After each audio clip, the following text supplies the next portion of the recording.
CIM កំពុងតែកាន់កាប់ license ប្រមាណនៅក្នុងដៃកម្មវិធីប្រមាណដែល CIM កំពុងតែកាន់កាប់បច្ចុប្បន្ននេះ Miss World ម្ចាស់កម្មសិទ្ធិ license នៅតែនៅក្នុង CIM ដដែលការពិតនៅក្នុង CIM ដដែលប៉ុន្តែខ្ញុំមានសិទ្ធិក្នុងការផ្ទេរសិទ្ធិទៅឲ្យអ្នកណាម្នាក់ដែលពួកគាត់ចង់ទទួលយក Miss Queen Cambodia បាទឆ្នាំ2026ជាឆ្នាំទី6ដែលយើងនឹងធ្វើ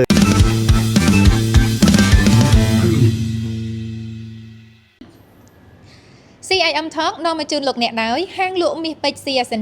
CSNJ ផ្ដល់ជូនលោកអ្នកនូវគុណភាពកិត្យានុភាពនិងភាពស្រស់ស្អាតមានចំណាប់អារម្មណ៍សូមកុំភ្លេចចូលទៅកាន់ទំព័រ Facebook Page ផ្លូវការរបស់ CSNJ ដើម្បីទទួលបានព័ត៌មានលម្អិតសូមអរគុណដល់ Dr. Alex Aesthetic Center by DNA ផ្ដល់ជូនលោកអ្នកនូវភាពស្រស់ស្អាតប្រកបដោយសុវត្ថិភាពប្រសិនបើលោកអ្នកនាងចង់ទទួលបាននូវភាពស្រស់ស្អាតប្រកបដោយសុវត្ថិភាពសូមកុំភ្លេចតាក់ទងទៅកាន់ Dr. Alex Aesthetic Center by DNA រាល់ព័ត៌មានលម្អិតបន្ថែមនឹងមាននៅក្នុងទំព័រ Facebook Page ផ្លូវការរបស់ Dr. Alex Aesthetic Center by DNA អរគុណដល់ទស្សនិកជនដែលបានចំណាយពេលវេលាតាមដានរហូតមកដល់ពេលនេះប៉ុន្តែនៅមានសំណួរចុងក្រោយទៀតមុននឹងឃ្លាពីលោកនាងសំណួរដែលមានទស្សនិកជនចង់ដឹងជាងគេពាក់ព័ន្ធទៅនឹង CIM ដែរពិបាកទៀតអត់អត់សូវពិបាកឯងបងលើកនេះបែបស្រួលចាពីព្រោះថាដល់វគ្គដែលយើងត្រូវលាគ្នាហើយបើសិនយើងលាគ្នាទាំងទឹកភ្នែកខ្លាចអញ្ជើញបងមកសូក្រោយបងអត់មកខ្ញុំទុកផ្លូវក្រោយឲ្យខ្លួនឯងដែរអញ្ចឹងហើយសំណួរបិទបញ្ចប់ជាសំណួរស្អំបេះដូងសំណួរចុងក្រោយរហូតមកដល់បច្ចុប្បន្ននេះតើ CIM កំពុងតែកាន់កាប់ license ប្រមាណនៅក្នុងដៃកម្មវិធីប្រមាណដែល CIM កំពុងតែកាន់កាប់បើនិយាយ license មានច្រើនប៉ុន្តែខ្ញុំសូមចែកជាកម្មវិធីវិញចាបច្ចុប្បន្នយើងមាន4កម្មវិធីបាទទី1គឺ Miss Cambodia ដែលជ័យលាភីយើងមានបញ្ជូនទៅ Miss World ចាបាទហើយនៅកម្មវិធីផ្សេងទៀតចាសូមបញ្ជាក់អញ្ចឹងមានន័យថាបច្ចុប្បន្ននេះ Miss World ម្ចាស់កម្មសិទ្ធិ license នៅតែនៅក្នុង CIM ដដែលការពិតនៅក្នុង CIM ដដែលប៉ុន្តែខ្ញុំមានសិទ្ធិក្នុងការផ្ទេរសិទ្ធិទៅឲ្យអ្នកណាម្នាក់ដែលពួកគាត់ចង់ទទួលយកអាស្រ័យលើការចរចាបាទអញ្ចឹងអាណោឲ្យហើយបើសិនជាបងប្អូនទាំងអស់គ្នាចាប់អារម្មណ៍ចាតាក់ទងមកអាចចរចាបានចាយើងក៏ចំហក្នុងការផ្ទេរសិទ្ធិណាចាប៉ុន្តែមិនមែនមានន័យថាកំពុងតែស្វែងរកទេពីព្រោះនៅតែកាន់កាប់ដដែលបាទហើយនឹងកម្មវិធីមួយទៀតគឺ Mr. of Cambodia ដែលជាកម្មវិធីប្រកួតផ្នែកបុរសចាបាទយើងបញ្ជូនទៅ Man of the Year មានកម្មវិធីផ្សេងច្រើនទៀតចាបាទហើយនឹងមួយទៀតហ្នឹងគឺបវរកញ្ញាភេទទី3កម្ពុជា Miss Queen Cambodia បាទឆ្នាំ2026ជាឆ្នាំទី6ដែលយើងនឹងធ្វើអូរយៈកាលយូរបាទតែដោយបងប្អូនដឹងអញ្ចឹងវាក៏អាស្រ័យទៅលើ sponsor បានតិចបានច្រើនបើបានច្រើនក៏ពួកខ្ញុំនឹងធ្វើ pageant activity ឲ្យច្រើនទៅតាមស្តង់ដារដែលពួកខ្ញុំធ្លាប់ធ្វើកម្មវិធីធំដែរតែបើសិនជាអត់បានក៏យើងធ្វើឲ្យសមរម្យតែខ្ញុំជឿជាក់ថាឆ្នាំនេះយើងនឹងរើសបានបេក្ខភាពល្អព្រោះអ្នកដាក់ពាក្យមកល្អហើយបាទចំនួនមិនច្រើនណាស់ណាទេប៉ុន្តែយើងចាប់ផ្ដើមសម្លឹងឃើញពីសក្តានុពលរបស់គាត់ដែរបាទហើយនឹងប្រហែលជានឹងមាន Dark Horse នៅក្នុងនឹងដែរអញ្ចឹងយើងចាំមើលទាំងអស់គ្នាឥឡូវមាន2 Double Dark Horse ចាបន្តទៀតកម្មវិធីអីដែរហើយនឹងកម្មវិធីទី4គឺ Face of Cambodia និង Face of Cambodia Kid and Junior បាទហើយជ័យលាភីនឹងបន្តទៅប្រកួត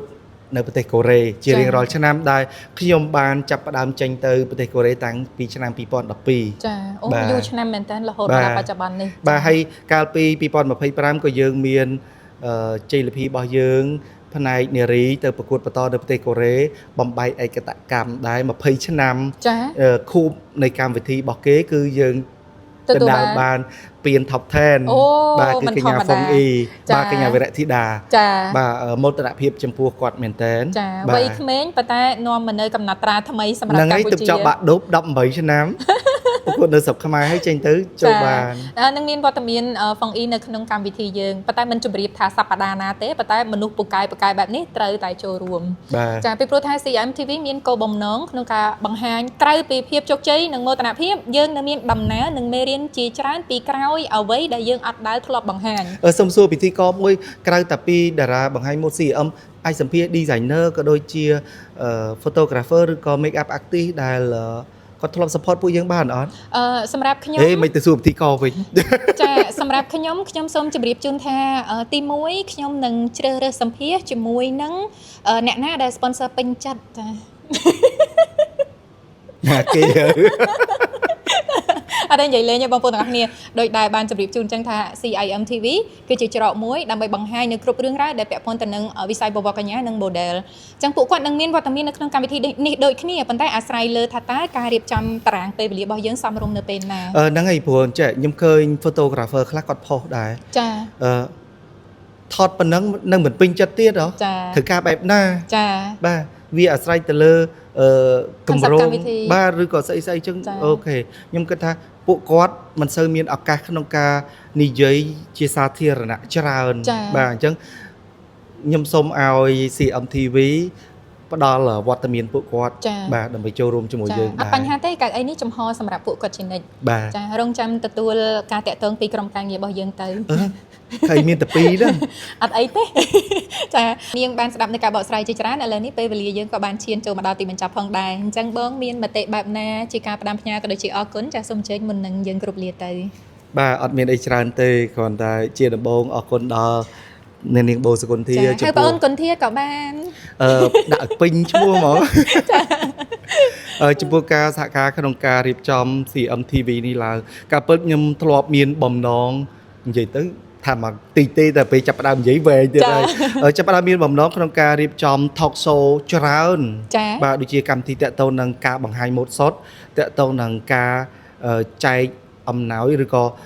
surprise អំណោយទៅដល់បងប្អូនដែលគាត់ខ្វះខាតពិតប្រាកដខ្ញុំមាន plan យូរហើយតែគ្រាន់តែខ្ញុំអត់មានឱកាសតែនៅពេលដែលគុណធាលើកមកថាចង់ធ្វើ CMTV ខ្ញុំអូខេ 100% ដាក់មានលក្ខខណ្ឌហ្មងបាទ I trust you អញ្ចឹងខ្ញុំជឿថាកម្មវិធីរបស់យើងនឹងទទួលបានជោគជ័យហើយយើងនឹងចាប់ផ្ដើមធ្វើ talk show ផ្សេងៗហើយដូចធីតាក៏គាត់នឹងមាន plan ធ្វើ podcast មានកម្មវិធីច្រើនទៀតដែលបំរើដល់ទូរទស្សនិកជន បាទបងប្អូនដែលនឹងចង់ដឹងចង់ឮចង់បានព័ត៌មានដែលច្បាស់ចេញពី CM គឺយើងនឹងព្យាយាមបំពេញតម្រូវការអស់ហ្នឹងបាទអរគុណច្រើនមែនតើ អរគុណដល់បងប្រុសដែលបានចំណាយពេលវេលាដ៏មានតម្លៃចូលរួមនៅក្នុងនៅទៀត sponsor ណា អញ្ជើញបង ពេញហាប់តាអ បាទហើយនឹងចុងក្រោយអរគុណដល់បណ្ដា sponsor ទាំងអស់ដែលសំទោសរៀបរាប់ឈ្មោះអត់អស់designer makeup artist photographer ហើយនឹង sponsor ចាស់ៗរបស់ខ្ញុំទាំងអស់ ចា៎ បាទដែលអត់ដែលភ្លេច CM អាចនិយាយថាចុងក្រោយនេះសំបីតែនៅពេលដែលពួកយើងបានធ្វើការចុះចែកអំណោយ ចា៎ ដល់បងប្អូនភាសឹកក៏ដូចជាវីរៈកងទ័ពពួកគាត់នៅចូលរួមជាមួយពួកខ្ញុំហើយខ្ញុំ surprise មែនតើការពិតខ្ញុំគ្រាន់តែតាក់ទងទៅគាត់ដើម្បីសុំទិញទឹកសុទ្ធឬក៏អីប៉ុន្តែគាត់ឧបត្ថម្ភមកលើសពីការរំពឹងទុក បាទដែលខ្ញុំរំភើបហើយខ្ញុំគិតថាយើងនឹងអាចនឹងមានការងារច្រើនដែលនឹងបន្តជាមួយគ្នាទៀតហើយខ្ញុំនឹងតបស្នងអាចនិយាយថា CM Talk ជាកម្មវិធីដែលតបស្នងទៅដល់បណ្ដា sponsor ទាំងអស់ឲ្យពេញចិត្តបើសិនជាកន្លងមកពួកខ្ញុំនៅមានចន្លោះខ្វះខាតបាទគឺមានតែម្រាមដៃ10អរគុណដល់បងប្អូនទាំងអស់គ្នាអរគុណខ្លាំងមែនទែនហើយក៏មិនដែលភ្លេចជាមួយបងប្អូនសារព័ត៌មានក៏ដូចជា fan page ហើយនិងមហាជនទាំងអស់ដែលតែងតែគាំទ្រនៃកម្មវិធីរៀបចំរបស់ CM ក៏ដូចជាបវរកញ្ញាបរោះឯកនិងតារាបង្ហាញម៉ូដរបស់យើងដូចគ្នាដែរបាទចាសូមអរគុណដល់បងប្រុសម៉ែនីមរតដែលជាស្ថាបនិករបស់ CIM ដែលបានចំណាយពេលវេលាដ៏មានតម្លៃចូលរួមនៅក្នុងកម្មវិធី CIM Talk ជាភ្ញៀវដំបូងដែលបើក Talk Show នេះវេលានេះហើយសង្ឃឹមថាបងនឹងមានពេលវេលាចូលរួមជាបន្តបន្ទាប់ទៀតពីព្រោះថាកៅអី CIM Talk មិនអញ្ជើញវាគ្មិនឬមិនអញ្ជើញភ្ញៀវកិត្តិយសតែម្ដងនោះទេចាជាការសន្យា អូខេ អរគុណដល់ទស្សនិកជនលោកអ្នកនាងដែលបានចំណាយពេលវេលាដ៏មានតម្លៃក្នុងការទស្សនាវីដេអូនេះសូមជម្រាបជូនលោកអ្នកនាងថាយើងនឹងមានភ្ញៀវកិត្តិយសពិសេសជាច្រើនទៀតដែលនឹងចូលរួមនៅក្នុងកម្មវិធី CIM Talk សូមលោកអ្នកនាងកុំភ្លេចតាមដាននៅទំព័រ Facebook Page ផ្លូវការ Instagram ផ្លូវការនិង TikTok ផ្លូវការរួមជាមួយ YouTube ផ្លូវការរបស់ CIM TV យើងប្រើឈ្មោះតែមួយដូចគ្នានៅគ្រប់ platform បណ្ដាញសង្គមទាំងអស់គឺ CIM TV កុំភ្លេចចូលរួម Subscribe Channel YouTube CIM TV ដើម្បីទស្សនាវីដេអូពេញជារៀងរាល់ថ្ងៃអរគុណដល់លោកអ្នកនាងសាជាថ្មីម្ដងទៀតអធិស្ឋានរាល់កំហុសឆ្គងដែលបានកើតឡើងនៅក្នុងវេលានេះជួបយើងខ្ញុំនៅវីដេអូបន្តទៀតខណៈនេះនាងខ្ញុំបូសុគន្ធារួមជាមួយបងប្រុសម៉ែនីមុលរតសូមអរគុណនិងសូមជម្រាបលា